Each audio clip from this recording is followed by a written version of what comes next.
Big blessing for me, no? Ang dami po, nabago po talaga ako. Ang laki po nung impact sa akin yung bago na, yung Pasko sa buhay sa ngayon. Hindi po ako, dati hindi ako tumatayo sa harapan. And now, I'm so proud.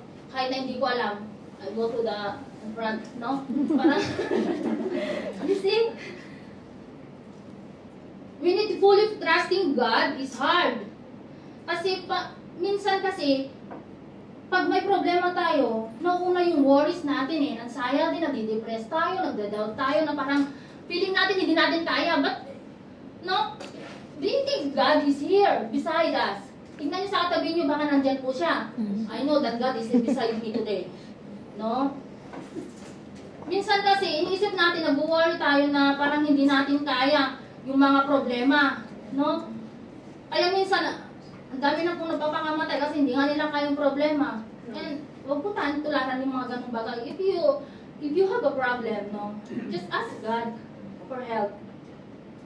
We have to remove doubt from our hearts and replace it with belief and trust Him in doing His will so that our faith will grow stronger and stronger. If you trust God, your faith becomes stronger and stronger po. Yun po ang ibig kong sabihin dito. In Jeremiah 29 chapter 29 verse 11, this is God's promise. God wants to prosper us and not to harm us. His plans for us are greater than anything. Yun po. Huwag po natin kakalimutan, ang pinakauna-una sa lahat ay we need to trust God. Sabi ko nga, familiar po sa atin itong mga bagay na to. But sometimes before God, but I want you to encourage all of you na it is a reminders po sa ating mga Kristyano that if we have problems, troubles in our life, bagyo man yan, storm man yan, always trust the Lord. Yun po ang pinakauna. Pangalawa po ay prayer. You know, prayer is a powerful weapon of Christians. Prayer is a powerful weapon of Christian. Prayer is a way for us to spend time with God.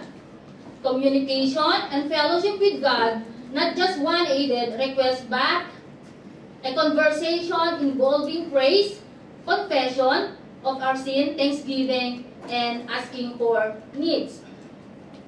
How often we pray? Every day? Talagang ba tayo mag-pray? Ako, medyo talagang dito rin ako. Kasi nga, sa pagod din, no? Nagpipray ka, pero pag umagahan na, hindi mo alam kung nag-amen ka ba, kung ano pinagdasal mo minsan. No? Yung nakatulog ka na, yung sa sobrang pagod. But I want us na a simple thing to say, thank you Lord, is big blessing na po yun sa ating Panginoon. Alam ko lahat sa atin ganoon din sa way of prayer. Daily prayer will invite God into our lives and help us establish and deep trust. Our faith will grow stronger as we release the power of prayer in our lives. So yun, matama nga yung sabi ko nga sa inyo, tinanong ko kung madalas pa tayong magdasal, no?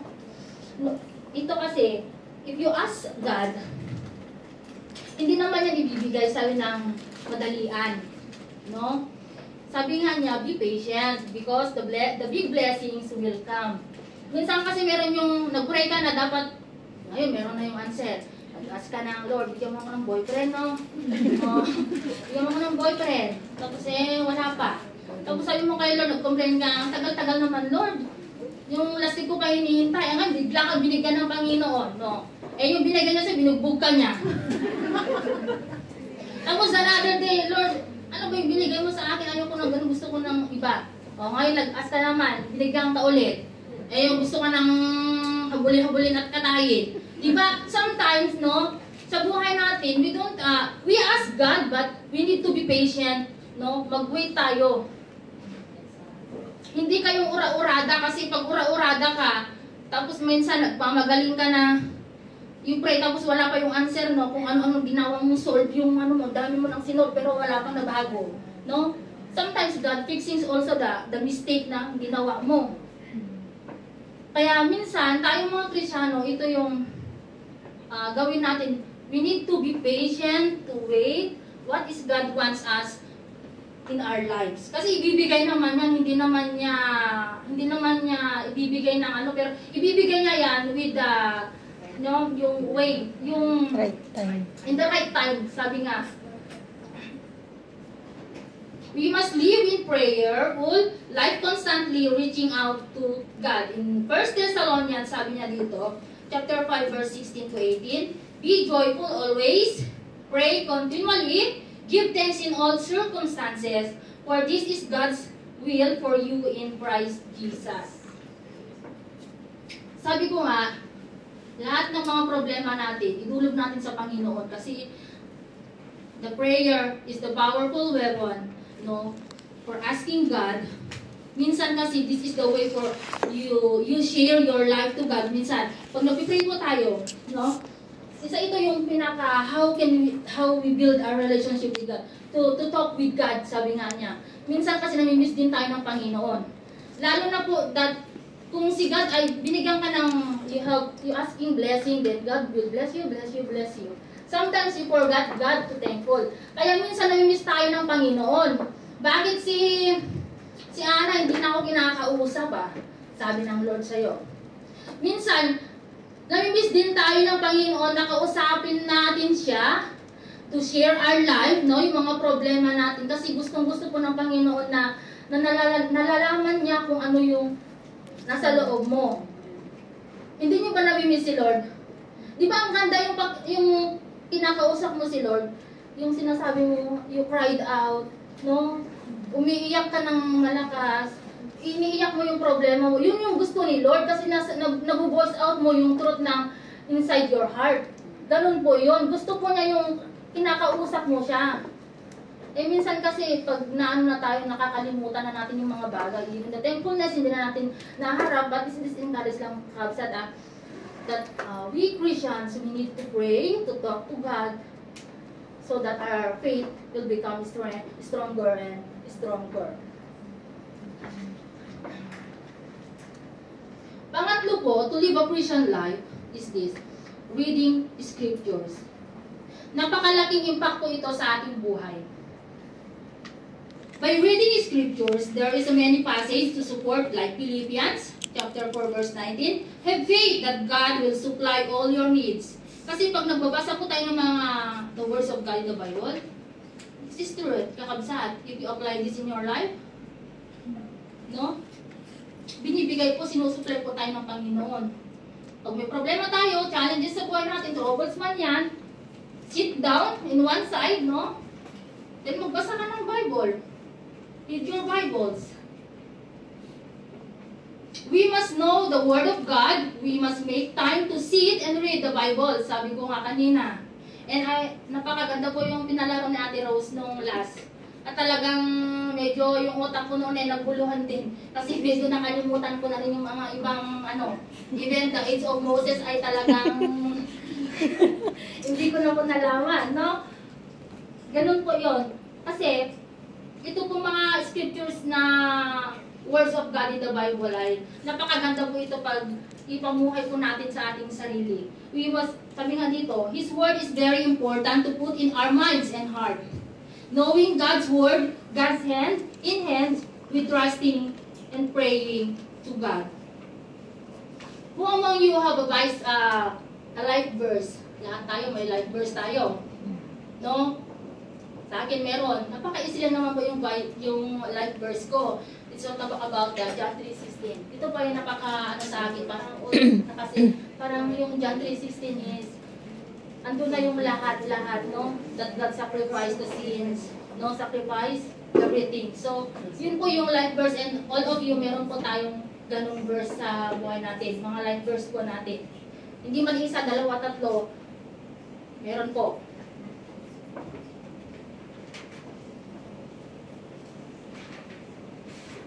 So, pang-apat po sa atin. So, first is trust. Secondly, prayer. Pangatlo po, reading scriptures. Ngayon, nandito na po tayo. You will live out His Word.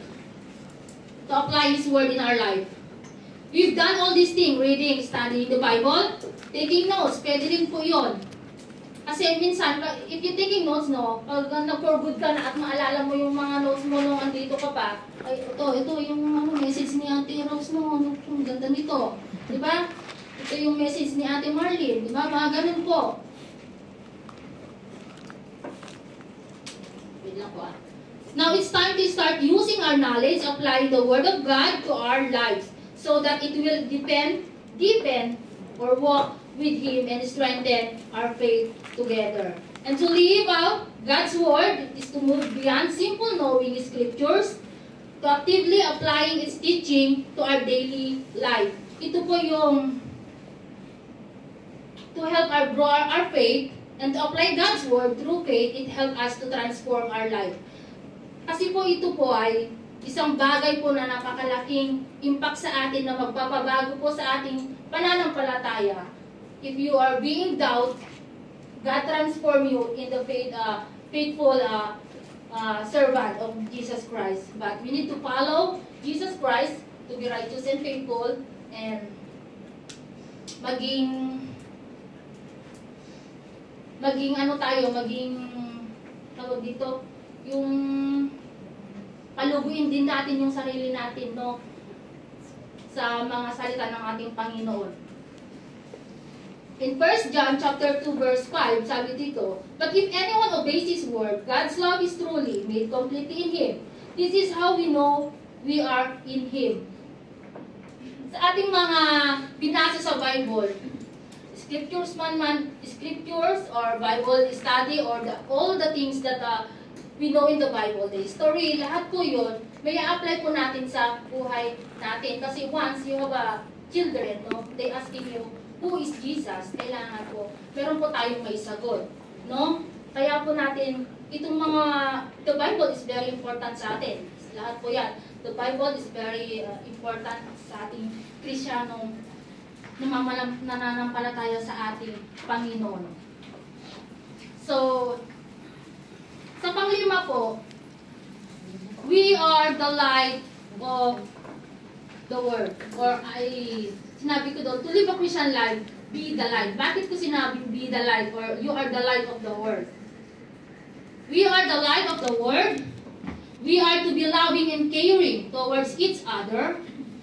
We are to be encouraging and build one another. No? We should be joyful. Huwag po tayo nakasimangot lagi. Lalo na pag may first timer, dapat we need to smile and be joyful, encourage them, and sa sunod sa mga sasasing, minsan pag nakasimangot ka na po, pag uwi niya natin, sa ate Karen, nakasimangot naman doon sa church. Ayaw ko nang pumunta next time, di ba? Christian, we need to be joyful. You always smile.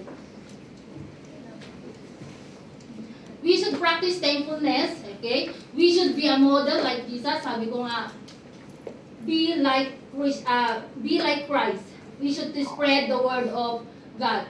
Ito po, bilang Kristyano sa atin, we need to spread our love to others people, especially we need to spread the word of God to other people at sa ganun po ay makilala na po nila ang ating Panginoon. Ito po napakaganda sa akin, every time we have a fellowship note, ako yung kinukuha nilang nagte-testimony. Sabi ko, bakit lagi na lang ako? Kasi ang ganda daw yung buhay ko. Anong maganda doon? Kasi nga daw, yung the past ko ay talagang troublemaker ako that time, being the servant. So, nothing is impossible, no? Parang, sabi ko, bakit lagi na lang ako na kinukuha niyo pag ganitong bagay? Sabi, napaka-blessing mo kasi sa mga tao, no? Sabi nila, and I was thank that for the opportunity pag ganun po yung nangyayari. Kasi na-share ko po yung mga buhay ko na ang laki po ng pinagbago. Talaga.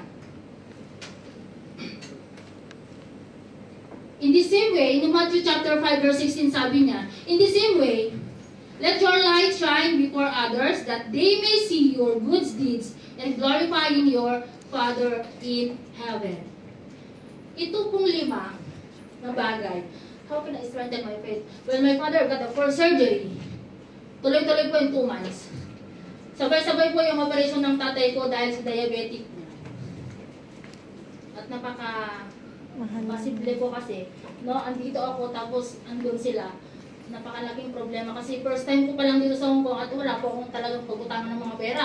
Siyempre, nahiya naman ako sa amo ko, no? But, I have a faith in God, you know? Ito pong 5 bagay na to ay talagang nakita ko sa sarili ko. It's a big blessing kasi that time, hindi ko na po alam yung gagawin ko. In the first, andun ako kasi talagang tinutukan ko yung tatay ko. And napakahirap po ng hospital talaga. In the second time, andito na rin ako. So in the third time, akala ko tapos na. At akala ko tapos na po yung operation niya. Akala ko okay na siya. And it was a very danger na po kasi tumataas na yung sugat niya. And that is urgent na matanggal. No? And hindi ko na pala magagawin ko. I feel, hindi ko alam kung depressed ba ako or something, but I want to smile. I call my father, you need to smile. Ganun po, i-encourage ko po siya. Gusto ko yung naka-smile ka lagi. Ayaw ko yung nakasimangot. And I was calm. Nagre-relax lang ako. I was singing, no? I'm talking to God. I ask question din kaya nga sinabi ko in the first time, no? We need to ask question on ourselves. Kasi minsan, like, baka nag-promise ka kay Lord, hindi mo nasagot yung gusto niya, or hindi mo tinupad yung gusto ng Panginoon, kaya kasi siguro binigyan, no?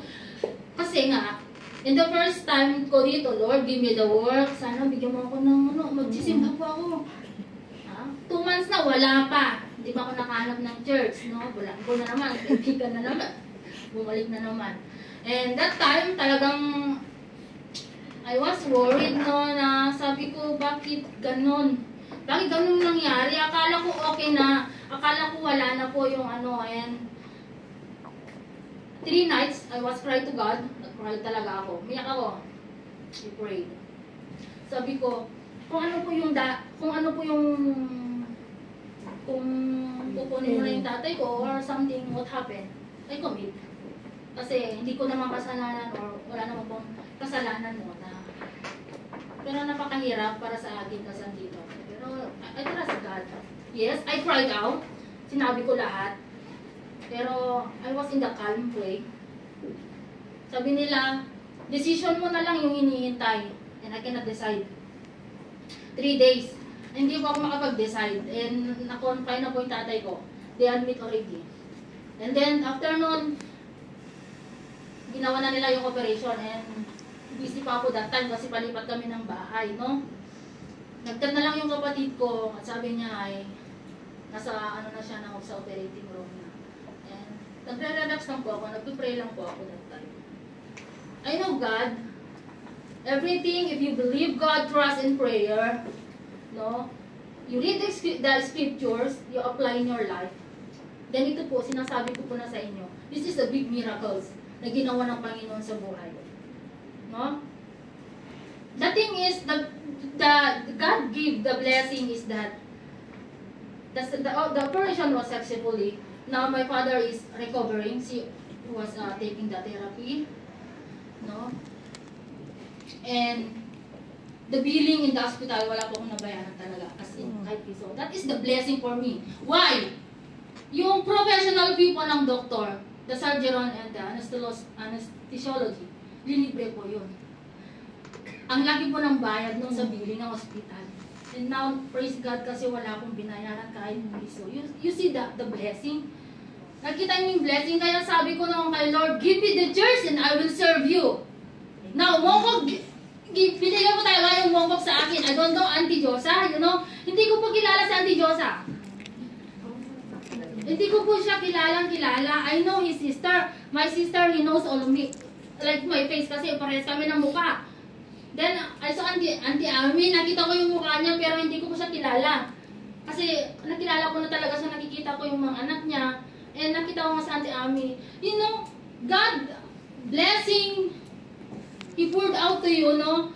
Talagang hinihintay niya lang talaga yung blessing na ibibigay niya, the miracles. Ito po yung pinaka-big blessing sa akin na binigay ng Panginoon sa akin. That's why, sabi ko kay Lord, give me the church and I will serve you.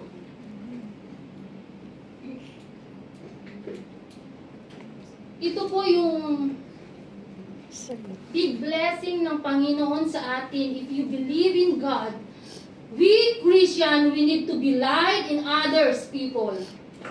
And I know that every one of us, meron po tayong mga testimonials na ginawa ng Panginoon sa ating buhay. Tama po. Hindi ka pababayaan ng Panginoon kung manalangin ka sa Kanya. Hindi ka pababayaan ng Panginoon if you trust Him. Hindi ka pababayaan ng Panginoon kung may problema ka. God challenge you only. Kina-challenge ka lang ng Panginoon kung how can we faith strength, how can we faith grow. Kina-challenge lang niya tayo, pero pag challenge ka, natalo ka, akin ka, sabi ng Satanas sa'yo. But, kung binigyan ka ng challenge ng Panginoon at your faith strong, the power of God, masaya si Lord sa atin. Kaya tayo mga Kristyano, huwag tayo magpapatalo sa lahat ng bagay. Problema man yan, troubles man yan, bagyo man yan na dumating sa buhay natin. Always trusting God in our lives. This is the big blessing for me and my family. No? Kaya minsan, if I have a problem, hindi na ako nag-worry. I was in the conflict, nagre-relax na lang ako, and I was praying, ganun lang siya. Kung mayroong mga simple problem, yun po lang yung, hindi na siya lumalago yung problema na. Ang kailangan po lang natin mga Kristyano ay need to be calm. Magre-relax lang tayo kasi nga, tina-challenge lang tayo ng Panginoon sa ating pananampalataya. Kung meron ba tayong pananampalataya sa Kanya, tina-challenge lang siya tayo kung our faith ba ay nag-grow o hindi. Kaya in the first place, I'm asking you, is it your faith grow? Is it our faith strong enough? Or we are afraid or doubt? Kaya minsan tanongin din natin yung sarili natin kung tayo ba ay growing or not. Ano pa ba yung mga karapat-dapat na gagawin ko para maging strong pa ako? So yun po yung pinapahayag ng Panginoon. Yun po yung na-experience ko. And the conclusion, living the Christian life and growing in faith is all lifelong journey living out our faith through actions like trusting, praying, worshiping, to deepening our relationship with God, and to become Christ-like. To live a Christian life, we need to trust God. To live a Christian life, we need prayer. To live a Christian life, reading our scriptures. To live a Christian life, live out the words of God. To live a Christian life, we need to be light to others. Maraming salamat po sa ating lahat. Amen.